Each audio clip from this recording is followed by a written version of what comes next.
So it's looking like President Trump is about to declare victory and move on from Iran. Now, the Israelis, our Gulf partners, even the Iranian regime may not necessarily agree with that assessment, but you know what? That's a problem for another day.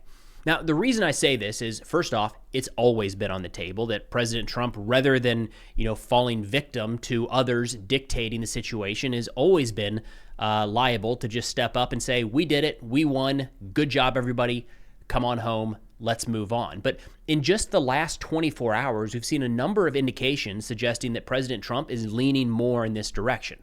For starters, yesterday he said we won.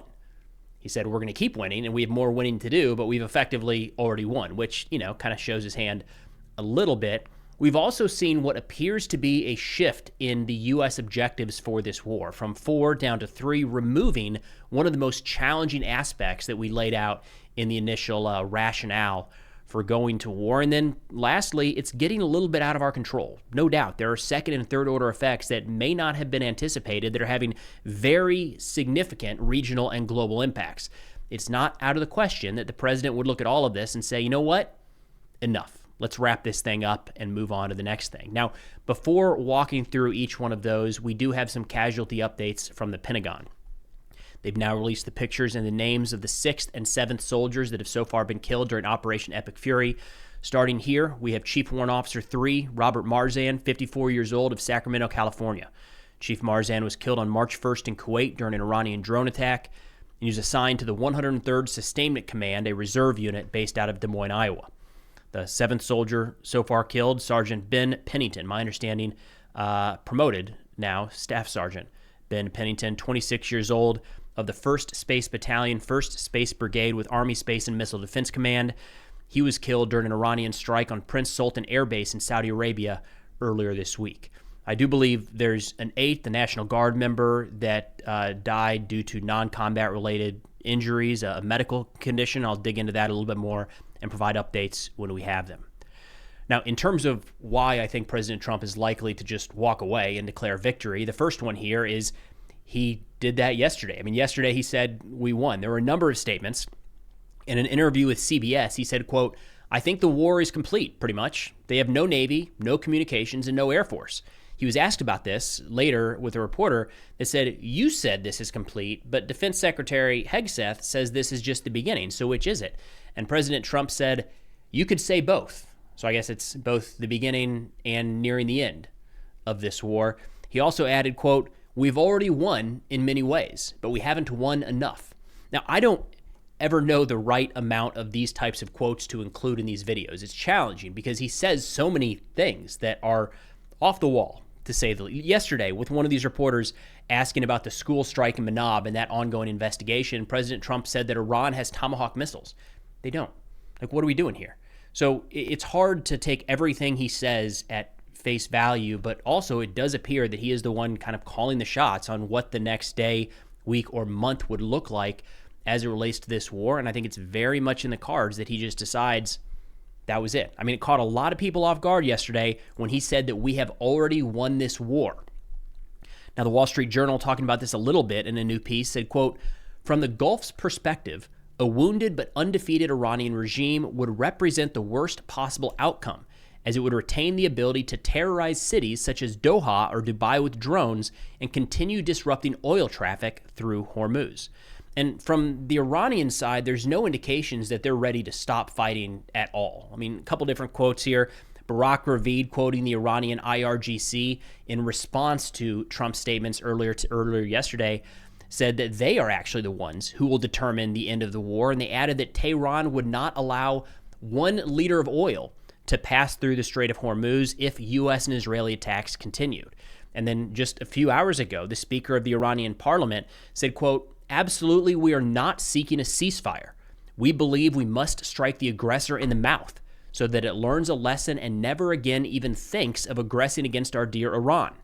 Saying essentially, like, we are going to continue fighting back. We can't run the risk that whatever state this war ends in, that the U.S. and or Israel would come back for round 3 or the next iteration of this fight.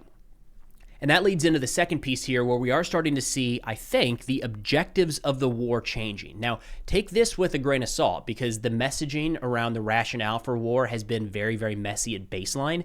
So this could just be a number of administration officials misspeaking and not being on the same page, which we have already seen that to a degree. But some notable changes in the last 24 hours. The Wall Street Journal, kind of speaking to this, said the U.S.-Israeli war with Iran, well into its second week, has now involved at least 12 nations, with economic and political shocks reverberating around the world.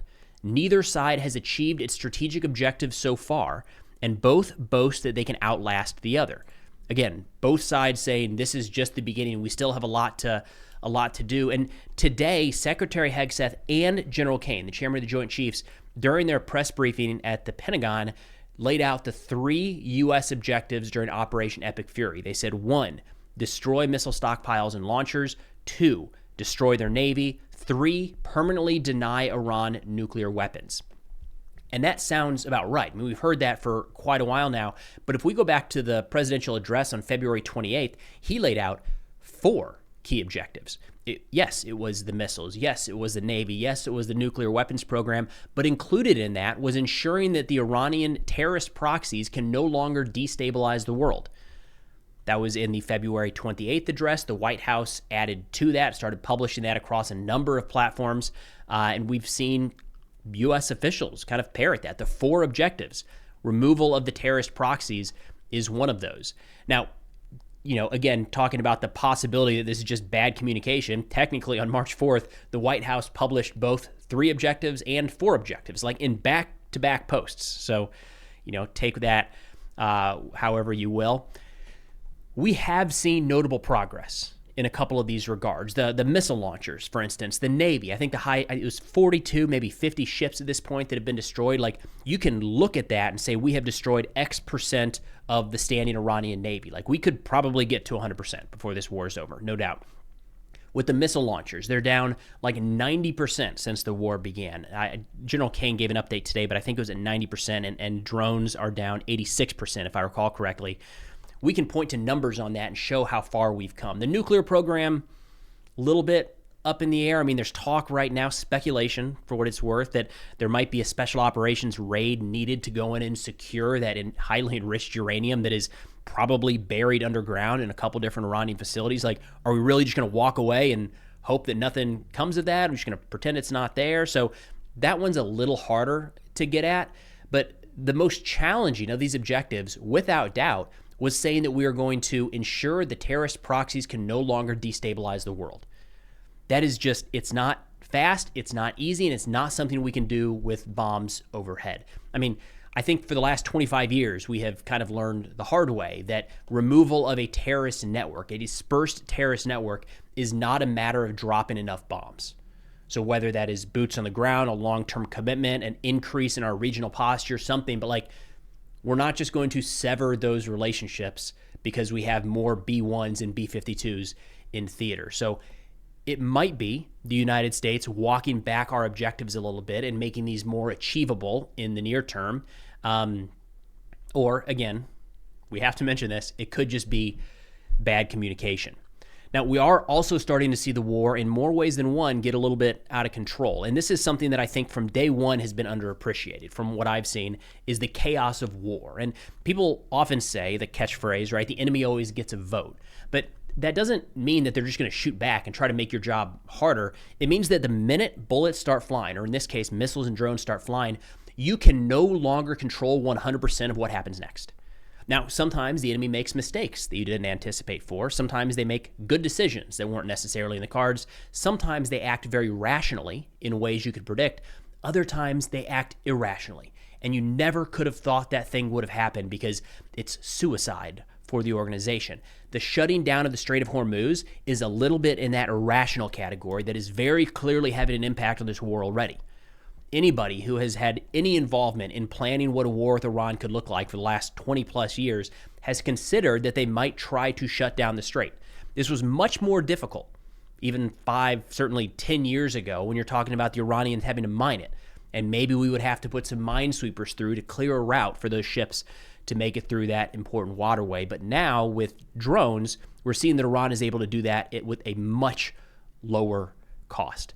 So this is the chaos of war. The enemy gets a vote, and we're seeing it play out day in and day out. And not just the Strait, but sticking with the Strait, actually, real quick. We can tell this is having an impact on President Trump. Just last night, after some of his media addresses, he said, quote, "If Iran does anything that stops the flow of oil within the Strait of Hormuz, they will be hit by the United States of America 20 times harder than they have been hit so far." That is very clearly a pressure point. We have seen indications in recent days that a number of oil producers in the Middle East are pausing their output.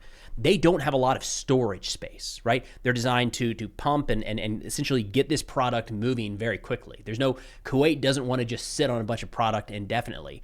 Once those local storage facilities are full, there's nowhere else to put it. So they have to stop production because those storage facilities can't offload to the tankers because the tankers aren't moving through the strait.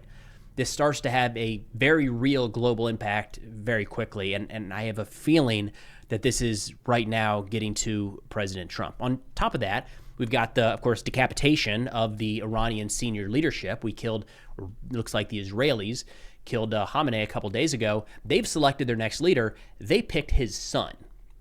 Probably was not necessarily in line to be the next one up, but now we've got Mojtaba, Mojtaba, Mojtaba, I believe is how you pronounce that. Either way, my understanding at this point is, the United States and Israel have killed his father, his wife, and at least one of his children, if not more. He is the one who has been selected to now lead Iran. I'm hard-pressed right now to look at this guy who many analysts are saying is more of a hardliner than his father and think that his next step is going to be trying to negotiate a peaceful settlement with the United States. One of the arguments against Khamenei over the years is that he was really trying to walk this line, was trying to walk a line between never saying that they would not have a nuclear weapon and kind of keeping that door open so they could continue enrichment, but never fully engaging with the West and getting on board with the denuclearization that we were proposing. And that led to a scenario where Iran does not have a nuclear weapon but also is getting sanctioned by the West. So it's like the worst of both worlds. There's a very real argument inside some of these more hardline Iranian camps that the solution was to make a race for the bomb faster.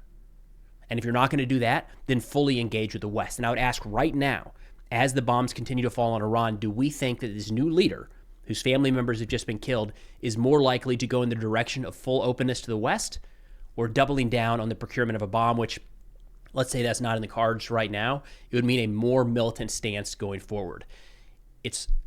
I'm hard-pressed to believe that we were hopeful that a more hardliner would come in place of Khamenei. On top of that, we are seeing a continued Iranian drone and missile attack across the region. No doubt those numbers have decreased, but in a worrying trend, it looks like earlier today, the largest percentage of Iranian drones got through the Emirati air defenses. This is Christopher Clary from the Stimson Center saying, quote, small numbers, but some signs that UAE's intercept rate is decreasing and that the air defense network is fraying. 25% of Iranian drones made it through today, which is an all-time high since the onset of hostilities. The previous high was 10% of drones hitting the UAE on March 3rd. Now, the overall volume of drones is down, but seeing a lower interception rate, even with a lower number of drones being fired, is cause for concern. We'll see if that plays out across other countries. We'll see if that continues in the days going forward. And we are a long ways away, to be clear, from the United States and our Gulf allies running out of interceptors. But we have to assume at this point that there has been a dent put in some of those systems, some of the radar capabilities. It's having some degree of impact. To that end, talk about these other unintended consequences. We just got notification a few hours ago. First off, the Washington Post reported it, and now it seems to be verified that the United States has been moving maybe some parts all the way to all of our THAAD anti-missile systems out of South Korea. So again, these are the ones watching North Korea, right, to make sure that there's not missiles flying across the border there. We're moving those or already have moved those to the Middle East. That is not a plan.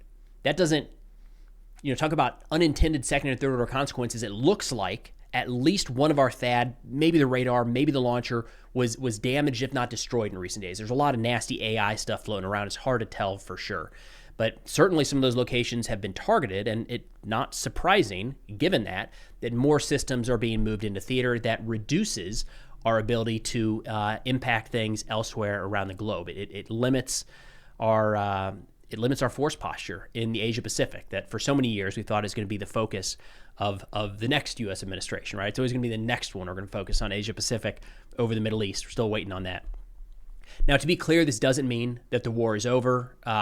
Secretary Hegseth earlier today said that today is going to be the largest attacks of the war so far, so we're kind of waiting to see what that type of battle damage assessment looks like. Defense Geek over on X is tracking that as of today, 27% of the U.S. bomber fleet is now forward deployed in the United Kingdom. They're tracking 12 B-1 bombers and 3 B-52s. That is a lot of firepower forward deployed. It is probably set to be used and already being utilized in strikes on Iran. So, make no mistake, it's not like the strikes are going to stop today or even tomorrow or even in the next couple of days, but I do believe President Trump is headed in that direction of calling victory. And the Israelis appear to be worried about this too. There's speculation that the IDF is ramping up their attacks, the quantity of their attacks right now, worried that they might be on a bit of a limited timeline, that President Trump might pull the plug sooner rather than later. And really this comes back around to Trump having three big picture kind of options when looking at this war. The first is going all in, boots on the ground, regime change, having our service members go to the nuclear sites and secure the highly enriched uranium, making sure there is a transition to a new governing entity that is more favorable to the United States and our allies. That, to be clear, requires some degree of ground presence. I think President Trump is averse to that. I don't think he wants to do that for a lot of different reasons. The next would be to try to accomplish all of these via air power alone. We're not there right now. I'm not certain that we can fully destroy their nuclear capabilities from the air. I'm not sure we can fully destroy their missile launchers and missile program from the air.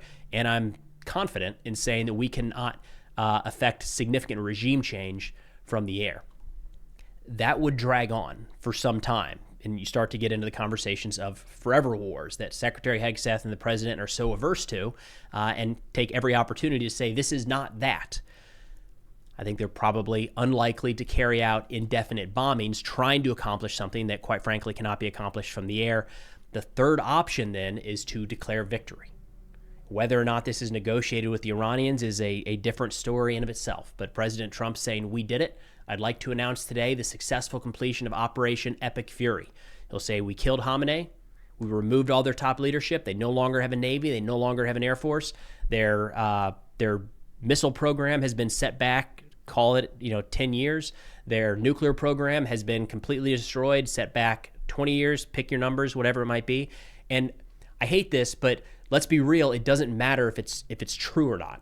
Like, we've seen this play out before, where something will be declared and announced, and whether or not it tracks with reality, people will get on board and defend it with their lives and say 100% this is what happened. We won that war in 11 days instead of 12 like it took the Israelis, or whatever the date ends up being. I think that's a very real possibility. I wouldn't dare to wager a guess on when it would happen. It does seem like that conversation has come up sooner than I would have expected, but I have a strong feeling that the president is leaning very much in the camp of declaring victory, pulling everybody back and saying, great job, guys. We did it. But that's all we got for now. Thanks for watching, and I'll see y'all next time.